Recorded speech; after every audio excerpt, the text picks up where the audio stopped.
Réveille-toi, l'émission qui reconnecte à l'essentiel, présentée par Valérie Karchi, coach artiste de l'âme et conférencière, fondatrice de Wake Up and Smile. Bonjour mes très chers auditeurs, je suis ravie de vous retrouver dans ce nouvel épisode de votre émission Réveille-toi, qui a pour vocation d'éveiller et de réveiller des dimensions encore insoupçonnées en vous, tout l'art d'être en vie. Aujourd'hui, j'ai grand plaisir à accueillir dans nos studios parisiens une femme au parcours atypique, d'une richesse profonde, au sourire authentique et passionné, qui a fondé sa pratique sur 3 piliers, l'essence en un mot, et le sens. Elle accompagne aujourd'hui les personnes à se réconcilier avec leur corps et à se remettre en mouvement. Danseuse contemporaine puis artiste chorégraphique, intervenante dans les séminaires de Guy Corneau, praticienne en Body Mind Centering, auteure, blogueuse, animatrice de voyage, elle a réuni les fondamentaux de ses expériences pour harmoniser le corps et l'esprit au sein de son univers, danse et sens. Bienvenue Patricia Olive. Merci beaucoup Valérie, c'est très très bien résumé, tu as fait une belle présentation. Comment vas-tu ? Ça va super bien, je te remercie de me recevoir dans ton émission. Très heureuse de te recevoir dans notre émission. Alors aujourd'hui, je vais commencer notre petit rituel de l'émission, comme à chaque fois, nos très chers auditeurs commenceraient à être habitués. J'aimerais te poser une petite question. Quel a été ton plus beau réveil ? Oh là là, j'en ai eu plusieurs. Alors je vais peut-être essayer d'en parler d'un parce que sinon ça risquerait d'être trop long. Je pense que le plus marquant, c'est certainement le travail que j'ai fait avec Guy dans les séminaires que nous co-animions. Enfin, on était une équipe de thérapeutes et d'artistes les séminaires dans lesquels j'ai eu l'immense privilège d'intervenir. Et c'est tout ce qu'on a pu apporter aux gens, et notamment sur les derniers séminaires pour des personnes atteintes de cancer. Et c'est tout l'amour qui émanait de ce travail qui m'a particulièrement touchée. Très bien. Et toi, ça t'a touché, ça t'a éveillé quoi ? Ça m'a éveillé aussi une grande confiance en l'être humain. C'est-à-dire que le fait de travailler sur soi, déjà, d'aller à sa rencontre, de voyager à l'intérieur, c'est tout un univers aussi qui se déploie, qui se réveille justement, qui s'éveille, qui s'exprime surtout. Puisque moi, je suis danseuse chorégraphe au départ, donc j'ai vraiment cette envie, ce désir d'aider les autres à s'exprimer eux-mêmes. Et voilà, l'éveil, pour moi, c'est aussi se déployer, s'ouvrir, ouvrir le cœur et exprimer son âme, en fait, exprimer sa véritable identité. Et oui, voilà, dans sa réalité, en fait. En fait, être vraiment exprimé, c'est vraiment, en fait, aller chercher tout ce qu'on a à l'intérieur, avoir le courage, comme je dis souvent, d'aller chercher ce qu'on a à l'intérieur, parce qu'en fait, c'est ça qui nous libère, finalement, c'est ça ? Alors, je dirais pas ça tout à fait comme ça. Je dirais le fait d'avoir les sens en éveil imprime des sensations à l'intérieur. Et une fois que ces sensations sont imprimées, donc en fait il y a cette porosité du corps à l'univers et à l'environnement et aux autres évidemment, qui va nous imprimer des sensations. Et après la deuxième étape pour moi c'est de les exprimer. Donc on peut les exprimer à travers la danse, qui est mon cheval de bataille, mais on peut les exprimer tout autrement avec de différentes manières. Et voilà, donc c'est partir de... c'est ce lien en fait intérieur-extérieur, c'est ce lien constant, cette ouverture dedans, dehors, qui va faire que petit à petit, il y a cette, comme je disais, une porosité qui permet un échange et une expression. Et l'expression, justement, est-ce que c'est une libération ? Pour moi, c'est une libération, puisque en fait, ça fait sortir la pression. Oh, ok. Tu vois, en fait, il y a une pression parfois qui peut venir de différentes tensions qui peuvent exister pour plusieurs raisons d'ailleurs. Et comme si on a une espèce de pression à l'intérieur du mental, notamment du cerveau. Et donc l'idée, c'est de laisser circuler à nouveau l'énergie vitale, le souffle, qui va permettre donc de sortir la pression. Très bien. Donc c'est une forme de libération. Ok, très bien. C'est pour ça que je te parlais de libération, parce qu'effectivement, moi, je t'ai invitée aujourd'hui pour qu'on parle de notre corps, puisque tu en es la spécialiste maintenant, avec tout le parcours atypique, comme je l'ai présenté, que tu as eu, qui est en fait d'une immense richesse finalement. C'est pour ça d'ailleurs que on prépare une co-création ensemble. On expliquera ça à nos auditeurs tout à l'heure, parce qu'en fait le corps, moi, j'ai été très confrontée donc à cette partie corps en tant que danseuse comme toi. Donc effectivement, on se l'apprivoise, on le déploie, etc. C'est une façon de le faire dans la densité de la matière. Par contre, effectivement, il y a toute une partie profonde dans l'âme qu'il faut aller chercher pour pouvoir en fait déployer cette lumière sur scène ou autre, ou dans les spectacles qu'on peut créer finalement. Le corps ne fait pas tout finalement. On a notre puissance intérieure qui émane de ce corps. Il y a une énergie particulière. Voilà. Et en fait, pour moi, c'est une forme d'expansion. Tu vois, le fait d'être sur scène, parfois ça m'est arrivé que des personnes me viennent me voir à la fin d'un spectacle dans les loges et ils me disent « Ah, mais t'es toute petite en fait !» Et en fait, quand on est sur scène, il y a cette espèce d'expansion parce qu'on donne, on est porté par aussi le public et par ce qu'on vit. Et du coup, on paraît beaucoup plus grand que l'on est vraiment. Bah oui, après, c'est beaucoup plus grand que nous, souvent, ce qu'on présente aussi sur une scène. C'est ça. Et moi, j'ai envie de te parler de la scène de la vie, parce qu'on est tous artistes, finalement, dans notre vie. On est des êtres créateurs. Justement, on en parlera un petit peu tout à l'heure, mais tous ces êtres créateurs que nous sommes, il y en a pour la plupart qui ne se rendent vraiment pas compte qu'ils le sont, finalement. C'est ça. Et c'est vrai que quand on commence à s'occuper de son corps, des sens, des 5 sens, du 6e, l'intuition, est-ce qu'on va vers une bascule? Est-ce qu'on opère quelque chose? Comment on peut opérer ce genre de bascule? Parce que tu nous parlais des séminaires de Guy Corneau, tu as été au contact de personnes qui avaient des cancers, etc. Pour ma part, j'ai eu un cancer du sein, donc c'est important de te recevoir aujourd'hui dans mon émission pour vraiment aborder ce sujet du corps, parce que moi, en tant que danseuse, j'avais une vision du corps d'une certaine façon, mais après un cancer, on a une dimension différente, voilà.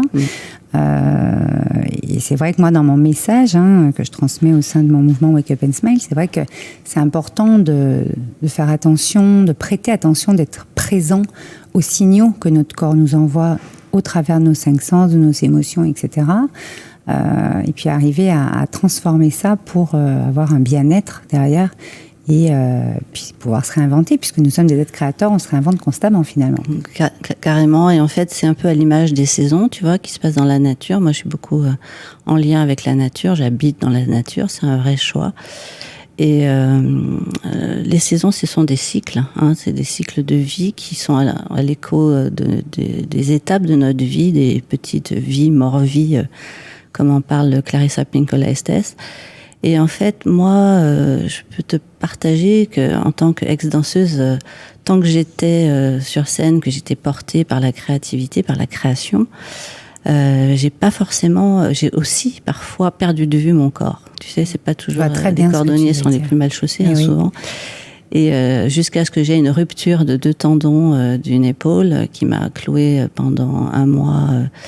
En centre de rééducation, et j'ai mis 2 ans à m'en remettre. Donc là, déjà, j'ai commencé à avoir un signal, tu vois, comme tu en parlais, du corps, qui me disait, mais est-ce que c'est vraiment ça que tu as toujours envie de faire? Et pourtant, pour moi, j'allais être chorégraphe à vie.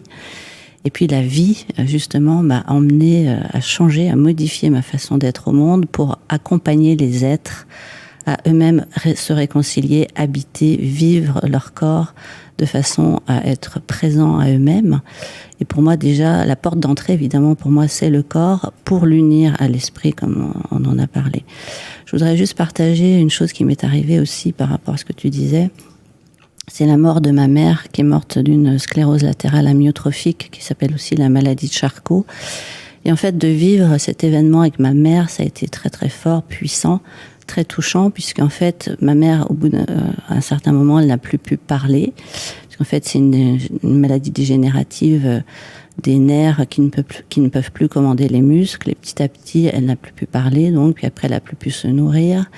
Et puis, petit à petit, elle n'a plus pu respirer. Et en fait, pour moi, ça a été quelque chose de très touchant, évidemment, et de fort, qui m'a fait vraiment prendre conscience, alors que j'étais danseuse, de la préciosité du corps. Comme quoi, quand on ne peut plus communiquer avec ses enfants, quand on ne peut plus partager un repas avec ses amis, et qu'on a toute sa tête et qu'on voit qu'on va mourir, parce que c'est une maladie qui n'a absolument aucune solution, je peux te dire que ça a été aussi un sacré élan dans ma vie qui m'a poussée à montrer aux gens et aux êtres à quel point c'est important notre temple. C'est un trésor, c'est un des 3 piliers de la spiritualité d'ailleurs.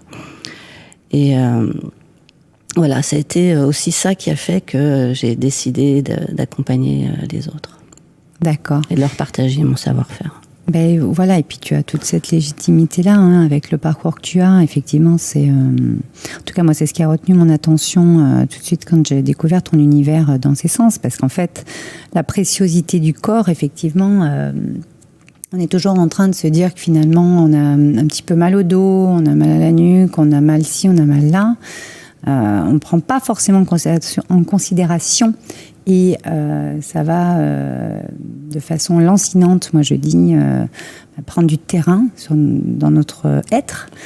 Et surtout en vieillissant. Oui, voilà. Et en fait, c'est vrai qu'à un moment donné, je pense que c'est quand même important de comprendre la connexion corps, cœur, esprit. On en parle souvent ensemble dans nos échanges, Patricia, parce que c'est vrai que l'un ne va pas sans l'autre finalement. Complètement. Et en fait, pour moi, de prendre soin de son corps, c'est prendre soin de sa santé aussi. Tu vois, c'est aussi tout bête, mais si on n'est pas attentif à ce qui se passe, aux signaux, comme tu en parlais, que nous délivre le corps, eh bien, des fois, il faut qu'il tire une vraie sonnette d'alarme, quitte à créer un cancer, pour qu'on se mette... Une fracture. Voilà, c'est ça, une rupture, quelle qu'elle soit. Rupture ou autre, voilà. Et une mal à dire, du mal à dire quelque chose qui se passe à l'intérieur, et sachant qu'une personne sur 3 est susceptible de vivre un burn-out, une personne sur 6 un cancer, je pense qu'on est tous atteints directement ou indirectement par des personnes qui sont dans notre entourage, qui ont donc ce genre de maladie ou d'accident en fait. Et voilà, et donc voilà, moi mon message c'est redonner les lettres de noblesse au corps qui a été pendant des siècles nié, refoulé, rejeté pour plusieurs raisons. Enfin bon, on va peut-être pas rentrer là-dedans, mais moi j'ai vraiment ce goût de alerter quelque part le fait que le corps va te redonner des sensations et te permettre d'avoir donc ce ressenti duquel on est souvent coupé. Exactement. Ben justement, ce ressenti, c'est un petit peu... On est en train de mettre en place un programme ensemble qui s'appelle Smile Essence. Hein, donc, Wake Up and Smile, le smile, la puissance du cœur. Et puis, dans le ses sens, dans ses sens. Le sens qu'on donne à sa vie, l'ancrage qu'on y met pour le déploiement derrière qu'on peut... mettre en place dans sa réalité, hein, pour que son environnement finalement puisse se transformer derrière.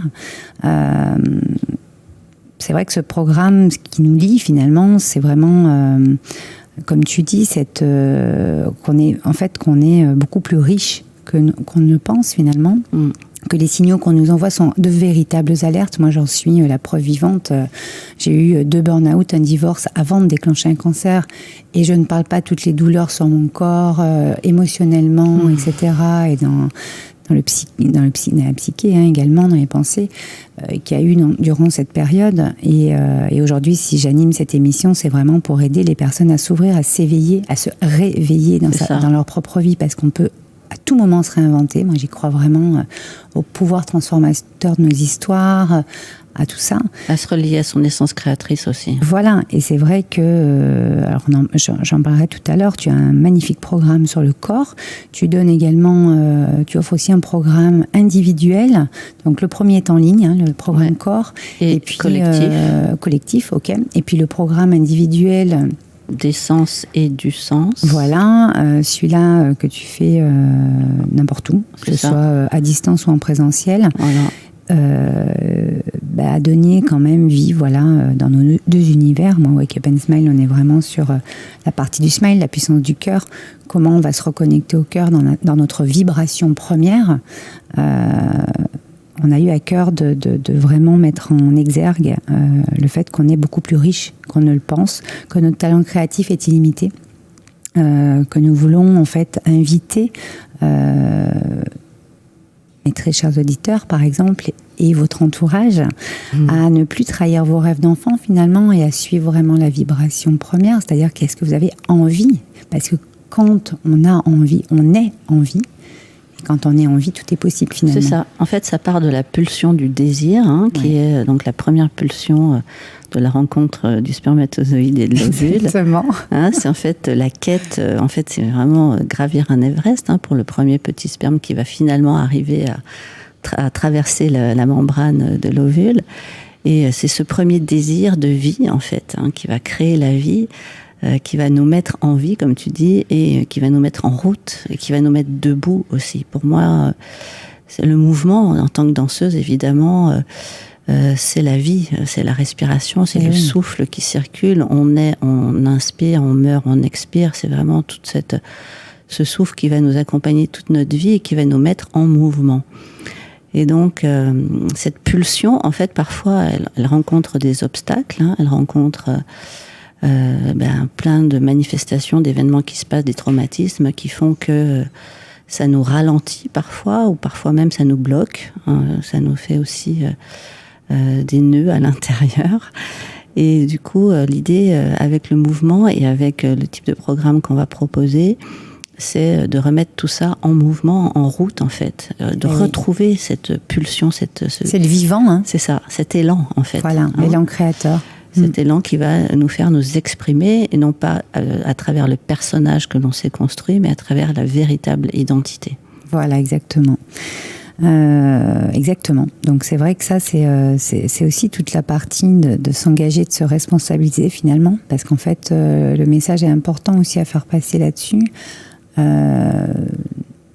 y a cette pulsion de vie que finalement on retrouve à peu près tout le temps dans notre vie, finalement, si on sait écouter, si on sait revenir dans notre être, pour ensuite, dans un deuxième temps seulement, se mettre en mode faire, agir dans les actions, dans le mouvement.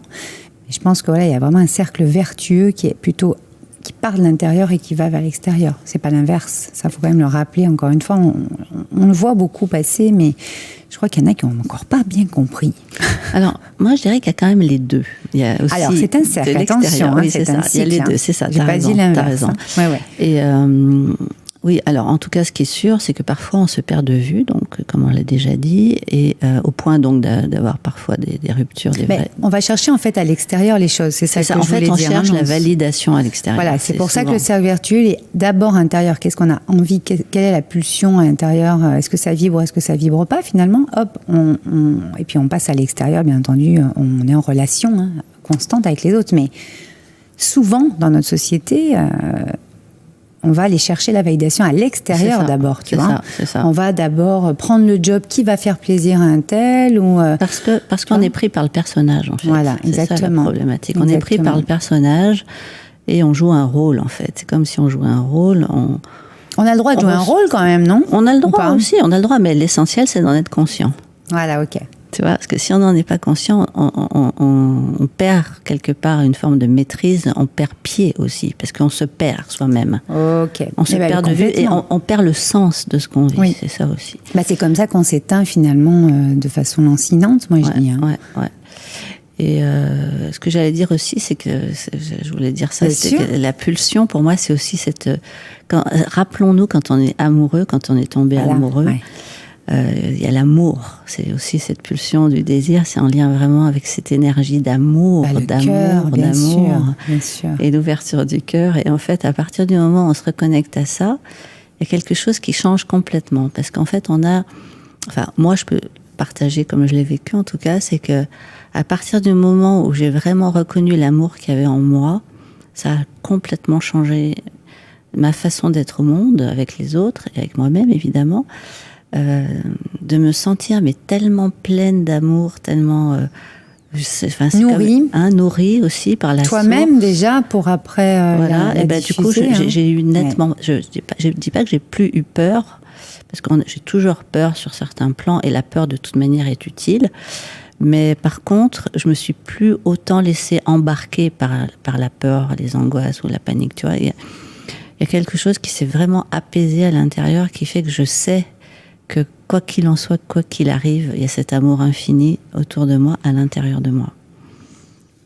Ça, c'est vraiment très très beau, et c'est bien de le préciser effectivement, parce que effectivement la vibration part du cœur, quoi qu'il en soit, et c'est vrai que l'amour qu'on peut se donner à soi-même, M'_AIME, va de toute façon profiter entre guillemets aux autres, et puis notre environnement aussi peut se modifier par rapport à cette posture-là.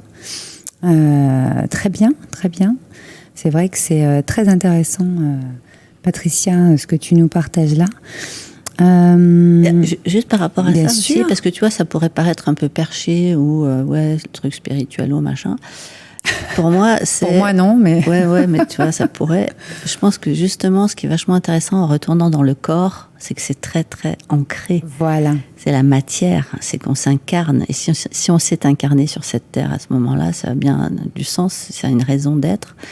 Et alors après, on parle de mission de vie, on parle de plein de choses, mais pour moi, le fait de revenir dans nos sens, dans notre corps, dans nos muscles, dans nos cellules, on voit à quel point tout ce qu'on a à l'intérieur est à l'image aussi de ce qui se passe à l'extérieur. Tu vois, j'aime beaucoup l'architecte Gaudi parce que dans son architecture, il y a ça, quoi. Il montre ça.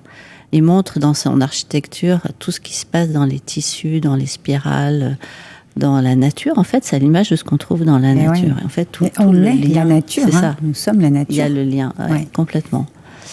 Voilà, donc, c'est passionnant. Exactement, effectivement.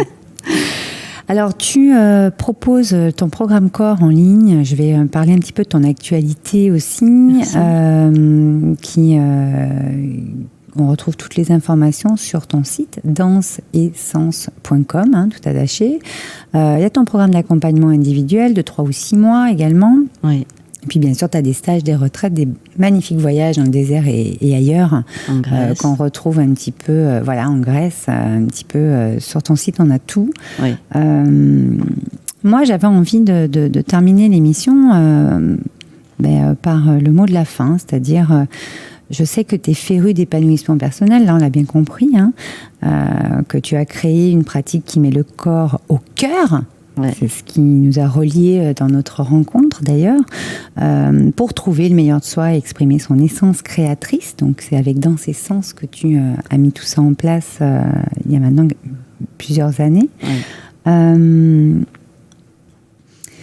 Qu'est-ce que tu aurais envie de dire à nos auditeurs pour garder le sourire, pour avoir le smile dans son corps comme ça, pour s'ancrer comme ça, est-ce que tu aurais un petit conseil, une inspiration, une astuce à nous donner? Moi, je pense que un exercice, je sais pas. Ouais. Tu veux qu'on fasse un petit exercice? Écoute, avec plaisir. Oui, on a le temps. Ok, alors on peut éventuellement faire un petit exercice à partir de nos sens. Alors, évidemment, les sens, ce sont des capteurs d'information qui vont nous mettre en connexion avec l'extérieur. Et donc, c'est ça qui est intéressant, c'est qu'à travers nos sens, on sort un peu du mental, on apaise le mental et on revient plus dans le corps. Donc, c'est tout simple. On peut faire un petit exercice, par exemple, assis sur notre chaise ou sur votre canapé ou dans la voiture, peu importe là où vous êtes. Vous allez fermer les yeux quelques instants et juste prendre le temps d'écouter à travers vos oreilles, à travers votre peau, qui a aussi une forme de perception, évidemment, à travers les corpuscules de la peau. Écoutez tous les sons. Ça peut être les sons proches, ça peut être même des sons internes, ça peut être le cœur qui bat, ça peut être le pouls, ça peut être des sons que vous percevez comme ça, la vibration selon là où vous êtes, qui est autour de nous. Des sons lointains selon là où vous êtes aussi. Vous pouvez percevoir à travers même les murs, les fenêtres, même si c'est fermé, quelqu'un qui entre, qui sort, quelqu'un qui passe. Ça peut être un chien, une voiture, un avion, peu importe. Tous ces sons, en fait, qui sont autour de nous, au lieu de résister contre, parfois juste de les laisser passer, de les laisser filer, les laisser glisser en quelque sorte, vont moins impacter notre système nerveux et moins nous enquiquiner, ou on va moins résister contre en fait. Et donc juste, ok, il y a tout ça qui se passe autour de nous et finalement c'est comme une espèce de musique. Ça peut être différents instruments qui pourraient être accordé avec un chef d'orchestre invisible, mais c'est en fait surtout la façon dont on accueille les sons qui va faire que on peut en faire quelque chose qui soit peut-être justement une harmonie. Voilà, donc juste ce petit exercice de prendre le temps d'écouter, c'est tout bête, c'est tout simple, et c'est un moyen de calmer l'esprit, de calmer le mental plutôt, et de revenir à soi. Et aussi de voir, tiens, comment je me sens là, ici, maintenant, et de quoi j'ai envie. Il peut y avoir justement ce désir à ce moment-là, parce que l'intuition, elle chuchote en fait. Et la plupart du temps, on l'entend pas, parce qu'elle est perdue dans le brouhaha, l'agitation du système nerveux notamment. Et là, quelque part, si on se met à l'écoute, qu'on ralentit, on peut l'entendre à nouveau. C'est très très beau, Patricia, merci beaucoup. C'est vrai que c'est important de prendre ces temps pour soi, pour écouter et s'écouter. Moi, je prône vraiment ça dans mon message, c'est d'arriver dans le chaos de notre société à justement écouter, mais s'écouter également. C'est encore une fois un mouvement intérieur-extérieur, extérieur-intérieur. Oui. Pour vraiment parvenir à entendre un petit peu de façon subtile ce qui se passe en nous, parce que le corps et notre esprit, etc., sont très, très, très subtils, d'une finesse et d'une élégance, moi, je trouve, magique. Je suis bien d'accord. Et même quand on est frappé par la maladie ou par des grandes douleurs ou des plus petites, on va dire, moins violentes, chacune a son importance. Complètement, je partage complètement. Donc c'est ralentir, ressentir, ça serait mes conseils. Très bien, écoute, pour le mot de la fin, justement, je voulais te poser cette petite question. Donc, ralentir et ressentir. Donc, ce sera le mot de la fin. Patricia, merci beaucoup. Merci à toi, Valérie. Et puis, écoutez, moi, je continuerai de vous partager tout l'art d'être en vie. N'est-ce pas, de laisser danser son âme à travers son corps, finalement ? C'est ça, complètement. Passez une très belle journée ou une très belle soirée, suivant à quelle heure vous nous écouterez. Et je vous dis à très bientôt. Au revoir, Patricia. Merci, au revoir à tous. Réveille-toi, l'émission qui reconnecte à l'essentiel, présentée par Valérie Karchi, coach artiste de l'âme et conférencière, fondatrice de Wake Up and Smile.